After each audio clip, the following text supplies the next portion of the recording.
전설천하TV 클릭해 주셔서 감사합니다. 건강하고 행복한 하루 되세요.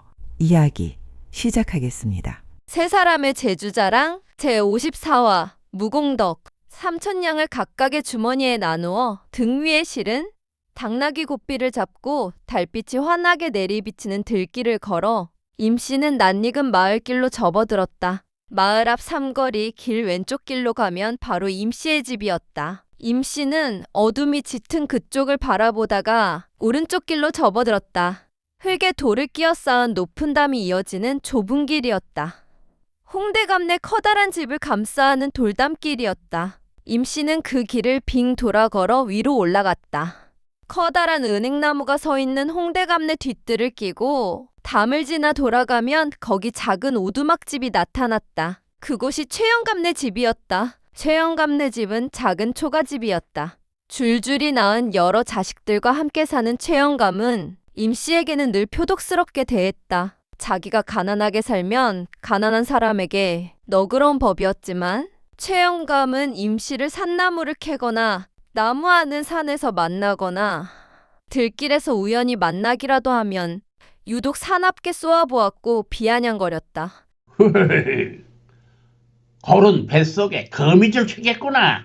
풀죽도 못 먹은 얼굴로 임씨가 지나가면 배고른 늑대처럼 비쩍 마른 최영감은 임씨를 건드렸다. 없는 놈이 자식은 뭐하러 그렇게 많이 낳았어? 줄줄이 마른 노가리나 엮어라. 이렇게 최영감이 던지는 말은 전부 시비였다. 그때마다 임씨는 최영감을 피해버렸다. 같이 말상대를 했다가는 임씨가 당할 것은 불을 보듯 빤했다. 왜 그렇게 임씨만 보면 최영감은 가득 미움 섞인 눈빛을 던졌던 것일까? 한 번은 식구대로 산에서 무성한 산나무를 뜯고 있는데 거기서 무슨 약초를 캐고 있는 최영감이 갑자기 작대기를 들고 임씨에게 달려들었다. 이놈아, 그 나무는 내 것이야. 어서 저리 썩 꺼지지 못할까?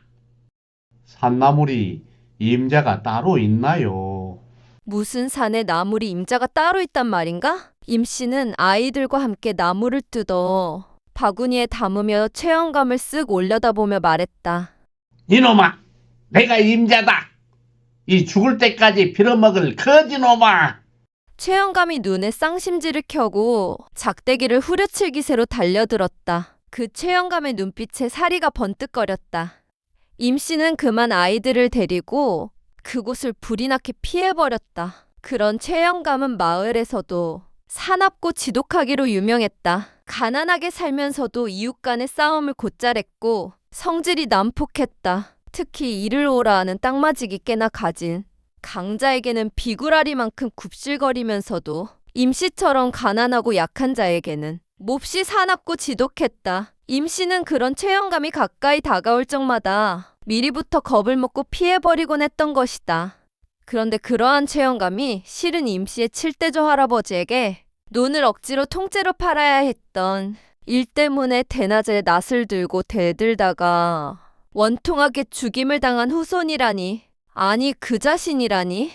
임씨는 그것을 생각하며 깊이 고개를 끄덕거렸다. 자신도 모를 누대에 걸친 원한이 무의식 속에 깊이 사무쳐 현재의 분노로 표출되는 것이라고 한다면 이는 무엇을 의미하는 것일까? 임씨는 오랜 시간과 공간을 뛰어넘어 그것이 그치지 않고 그대로 남아 오늘의 자신에게 그대로 들이닥친다는 사실에 놀라고 있었던 것이다. 그러한 최영감의 성격도 그 먼 옛날에 피맺힌 원한과 무관하지 않다고 생각하니 왠지 임씨는 마음이 아파왔다. 임씨는 최영감의 오두막집 쌀이문 앞에서 최영감 집을 바라보았다. 등불이 꺼진 방에 어둠이 짙게 드리워져 있었다. 아마도 식구들이 모두 잠을 자는 모양이었다. 임씨는 당나귀 등에서 조심스럽게 천냥이 든 무거운 자루를 풀어 어깨 위로 짊어졌다. 임씨는 발 딛는 소리가 나지 않게 살금살금 도둑고양이처럼 대문을 지나 좁은 마당을 가로질러 갔다. 그리고는 조그마한 토박마루 위에 살그머니 천냥이 든 돈자루를 올려놓고는 재빨리 그 집을 빠져나왔다. 다음은 어디로 갈까? 임 씨는 당나귀 고삐를 끌고 골목을 빠져나오며 생각했다. 마을 뒷골목 어귀에 있는 무당집에 가야 했다. 거기 늙은 무당이 살고 있었는데 부모 죽은 거지 같은 어린아이들을 서넛 데려와 오래전부터 함께 살고 있었다. 그런데 그 늙은 무당은 몸이 아파 곧 죽을 지경이었다. 몸이 아픈 늙은 무당의 어린아이들 서넛이 천시받으며 밥도 못 먹고 힘들게 사는데 그곳에 들려 저 돈자루를 주어야 했다. 임 씨는 마을 뒷골목 어귀에 있는 무당집에 들려 돈 100냥이 든 자루 하나를 그 집 마루 위에 슬그머니 올려두고 왔다. 그 다음은 어디로 갈까? 임 씨는 발길을 이웃마을로 돌렸다. 이웃마을에는 어린아이들이 5인 가난한 젊은 과부가 살고 있었다. 젊어 남편이 죽고 혼자 사는 과부는 아이들 먹여 살리느라 죽을 힘을 썼다. 임 씨는 그 젊은 과부에게도 돈자루를 하나 주어야 했다. 몸이 아픈 사람, 병든 늙은 부모를 모시고 사는 사람, 논밭도 없고 일을 오란 것도 없어 밥을 못 먹고 사는 배골는 사람, 세상에 갖은 불행한 사연을 가진 가난한 사람들을 찾아 임 씨는 어둠 속을 바삐 돌아다녔다. 이 마을에서 저 마을로 어두운 밤길을 돌아다닌 임 씨는 마침내 새벽녘에야 그 일을 마칠 수 있었다. 이 세상에서 배골지 않고 잘 먹고 잘 사는 이름 드날리는 명예를 거머쥔 명망가나 높은 자리에 앉아 관록을 먹는 권력가나 백석지기 부자에게 임 씨가 돈을 가져다 주었다면 그것은 곧 임 씨 자신의 현세의 이득과 특혜를 위한 뇌물이었겠지만 밤새 임 씨가 돌아다니며 돈자루를 주고 온 사람들은 모두 임 씨보다는 가난하고 불행한 사람들이었다. 그것이 곧 뇌물과 사심 없는 마음과의 엄연한 차이였던 것이다. 등위가 가벼워진 당나귀를 끌고 임 씨는 마침내 자기 집으로 향했다. 이제 날이 밝기 전에 집으로 돌아가야 했다. 어느덧 달빛이 서산으로 기울고 별빛만이 밝게 빛나는 밤하늘을 바라보며 집으로 향해 돌아가는 임 씨의 발걸음이 가벼웠다. 배골은 서름을 안고 거지처럼 빌어먹으며 가난하게 살아오면서도 정말 가난하고 불행한 누군가를 보면 진실로 돕고 싶다는 마음이 임 씨의 가슴 속에 늘 샘물처럼 고연하던 것을 생각해 보았다. 물론 없어서 도와주지는 못했지만 그 마음만은 늘 한결같았다. 그런데 그러한 가난하고 약한 자들을 줄이 틀어 세금을 뜯어가고 그 세금을 내지 못하면 붙잡아가 형틀에 묶어 가혹한 벌을 가하는 것이 비일비재한 부조리한 현실을 또 임 씨는 생각해 보았다. 재주 좋아.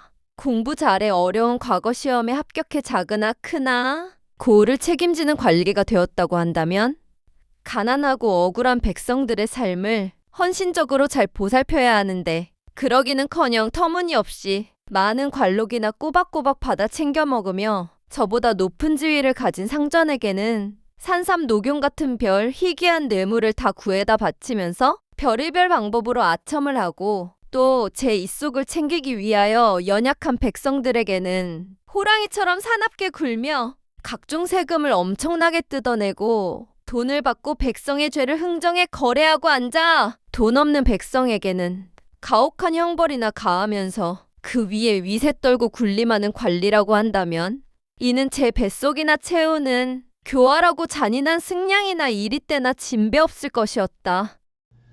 허허, 그리하여 성현은 이름 없이 초야에 묻혀 살며 거친 밥 먹기를 즐겨 하였고 사람은 제 가진 것을 불행한 이와 나눌 때 진실로 행복한 것이었구나.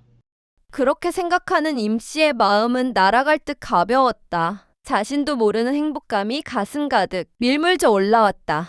임 씨가 그 돈을 집으로 그냥 몽땅 가지고 갔더라면 아마도 이 기분은 도무지 느낄 수 없었을 것이었다. 아니, 그 많은 돈을 가져가 자신과 아내와 자식들이 몇백 년 편안하게 살아갈 욕심을 채웠다면 그 기분은 당장은 좋았을지 몰랐지만 이러한 무량한 행복감은 도무지 느낄 수 없었을 것이었다. 그러나 오늘 밤 임 씨 자신이 한 행동은 도대체 무엇일까? 엄밀히 따져보면 그것은 임 씨 자신의 것으로 베푼 것이 아니었다. 아니, 본씨 자신의 것이 하나도 없는 게 이 세상이라고 한다면 그저 인간의 마음 그대로. 아니, 하늘의 마음 그대로. 그 돈이 절실히 필요할 가난하고 불행한 사람들에게 하늘이 준 그 돈을 다 나누어 주었을 뿐인데 왜 이리 기분이 좋고 마음에 행복감이 넘친단 말인가? 임 씨는 밤하늘의 별을 바라보며 맑게 웃었다. 바라는 것도 두려움도 한 점 없는 그저 한량없는 빈마음 그뿐이었다. 호호, 나의 공은 티끌만큼도 없는 그야말로 무공덕인데 마음은 천하를 얻은 것 같이 행복하구나. 이게 성현이 말한 가난 속에 편안히 도를 즐기며 산다는 안빈낙도라는 것이련가. 임 씨는 특별한 기분에 젖어 이렇게 중얼거리며 집으로 가는 발길을 재촉했다. 벌써 동이 터오는지 하늘의 밝은 별이 하나둘 사위어 가고 동쪽 하늘이 환히 밝아오고 있었다. 어서 집으로 돌아가 그리운 아내며 자식들을 만나보고 이 자리에서 즉사에 죽지 않으려면 북두의 신이라는 사내아이가 말했듯이 방문 창구멍에 구멍을 2개 뚫어놓고 밖을 내다보아야만 했다. 마음이 바쁜 임 씨는 멀리 보이는 자신의 집 쌀이문을 향해 당나귀 고삐를 잡고 쟁걸음으로 달려갔다. 전설천하 TV 이야기 재밌게 들으셨나요? 다음 이야기 계속해서 들으시려면 구독, 좋아요, 알림 설정 꼭 해주시기 바랍니다. 오늘 하루 건강하고 행복한 하루 되세요. 감사합니다.